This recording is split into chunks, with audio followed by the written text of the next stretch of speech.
DMK സഖ്യം വിട്ടതോടെ India സഖ്യത്തിൽ വൻ പ്രതിസന്ധി. തമിഴ്നാട്ടിൽ കോൺഗ്രസ് തങ്ങളെ വഞ്ചിച്ചെന്ന് ആരോപിച്ചാണ് DMK ഇന്ത്യ സഖ്യം വിട്ടത്.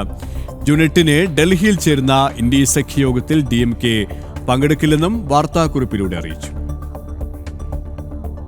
തമിഴ്നാട്ടിൽ വിജയുടെ TVKയ്ക്ക് സർക്കാർ രൂപീകരണത്തിന് പിന്തുണ നൽകാൻ കോൺഗ്രസ് തീരുമാനിച്ചതിന് പിന്നാലെയാണ് DMK ഇടഞ്ഞത്. കോൺഗ്രസ് നിലപാട് വഞ്ചനാപരമെന്ന സമീപനം സ്വീകരിച്ച DMK പാർലമെന്റിൽ പ്രത്യേക ബ്ലോക്കായി ഇരിക്കുമെന്ന് കാട്ടി സ്പീക്കർക്കും രാജ്യസഭാ ചെയർമാനും കത്ത് നൽകിയിരുന്നു. പിന്നാലെയാണ് ഇന്ത്യ സഖ്യത്തിന്റെ യോഗത്തിൽ പങ്കെടുക്കില്ലെന്ന് പാർട്ടി നേതൃത്വം അറിയിച്ചത്. ജൂൺ 8 ഡൽഹി കോൺസ്റ്റിറ്റ്യൂഷൻ ക്ലബിലാണ് ഇന്ത്യ സഖ്യം യോഗം ചേരുന്നത്. DMKയുടെ തീരുമാനം കോൺഗ്രസിനെ പ്രതിരോധത്തിലാക്കുന്നതാണ്. ഇന്ത്യ സഖ്യത്തിന്റെ മുൻനിരയിലുണ്ടായിരുന്ന നേതാവാണ് DMKയുടെ DMK ഇന്ത്യ സഖ്യത്തോട് അകലം പാലിക്കുമ്പോൾ അത് തമിഴ്നാട്ടിൽ പുതിയ രാഷ്ട്രീയ നീക്കങ്ങൾക്ക് ശക്തി പകരുന്നതിനാണ് സാധ്യത. ഇന്ത്യ സഖ്യത്തിലെ സംഭവ വികാസങ്ങളിൽ കാത്തിരുന്ന് കാണാമെന്ന നിലപാടാണ് BJP സ്വീകരിക്കുന്നത്.